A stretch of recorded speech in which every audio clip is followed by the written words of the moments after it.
100%? 50-50. That's insane. Oh my god, I'm freaking out right now. So this is my workshop. Big table. Got some shelves over there. Got some shelves over here. Got my computer. Got my oscilloscope, my protein bar. And today we are going to be continuing to work on the quantum computer. We're making the base. We're just setting things up, setting some holes. The 3D printed base I got didn't work very well, so I'm making it out of wood instead. So editing Ben here. I didn't make a big enough deal of this when I was making the video, but that thing was really expensive. I spent like 40 bucks on it, and I catted the whole thing. I showed you the models, and it didn't work. I spent so much money on that piece of shit. We have some more code I wrote for the system, and yeah. So I'm going to start working.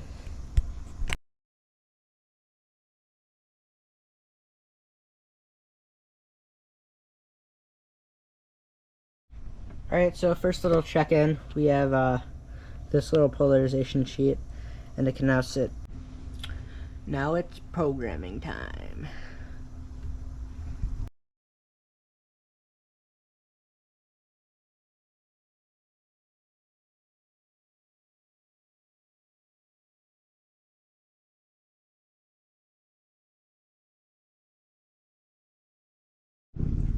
Hey, so we're back. I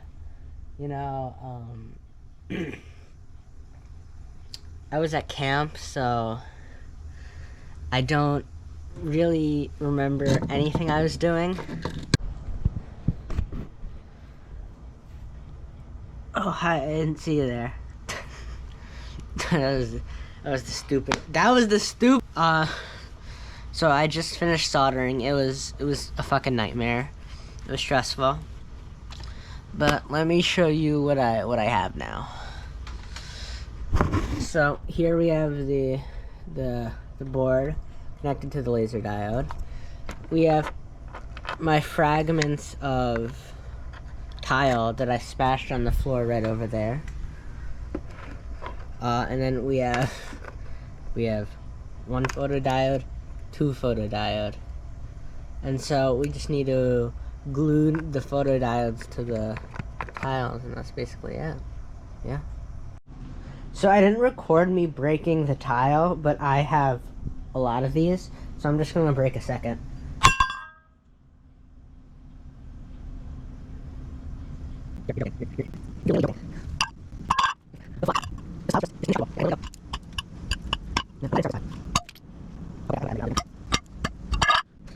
Alright, we're gonna break the tile better now. So I don't know what happened since the last video, but we have one of my soldering came off because I did a shit job. This thing is literally being held together with glue, with Gorilla Glue and Hope. We got these two tiles are glued in. I used actually the toxic glue for that. Then this one is a mixture of toxic glue and Gorilla Glue because it just came out, so I had to put it back in. My soldering job undid itself on this one right here, but then turns out yesterday while I was soldering I damaged the photodiode right here, which I have right here. It's the old one. I replaced it. And so, but other than that, we have my awful soldering job here, my awful soldering job here. We're going to glue this in here, this in here, and then it's basically going to be done. I just need to upload the final version of the code and we're finished. Okay, this might be the final check-in we do. All we need to do is just place the photodiodes in place. But, you know, knowing my luck, something will go horribly wrong, and I'm going to have to do like 4 more of these. I already need to resolder everything like twice. So, yeah, let's get to work. Guys, it doesn't work. Like, not in the slightest. you can see we're getting 0 volts from both of them repeatedly. I think the next step is going to try to, I don't know, maybe I got the cathode and diode sides wrong. It's my first bet. But, you know, after that, I gotta start really considering other things. This photodiode broke, so, you know, at this point I'm probably going to replace both of them, but we'll see how intact they are once I take them off. So we have the good news and the bad news. So, bad news is I was planning to, but I can't finish it today because of the singular issue. I burnt, you know, maybe a little bit through the plastic, but that doesn't matter. The issue are these damn photodiodes.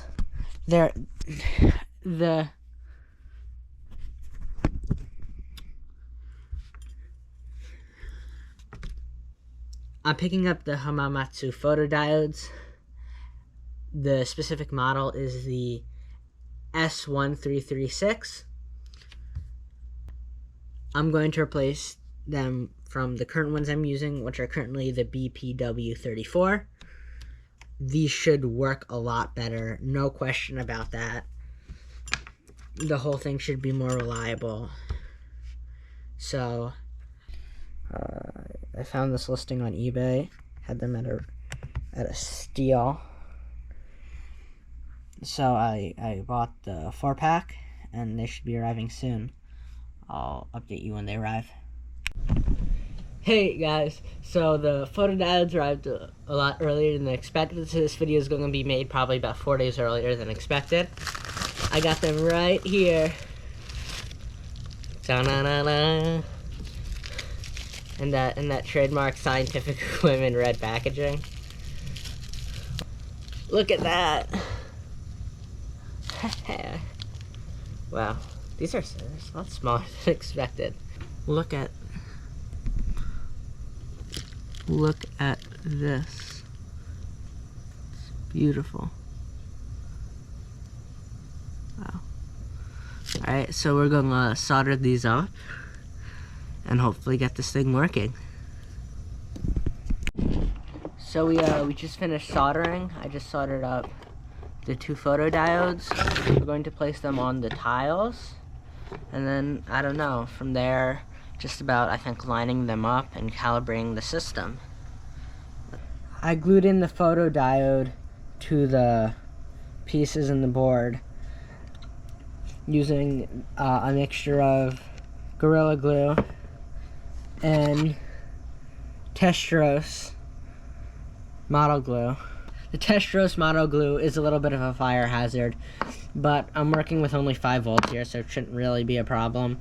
But yeah, I'll keep you updated, of course, on how it works. Guys, this is it. It's fully constructed, and we're going to finish building it together.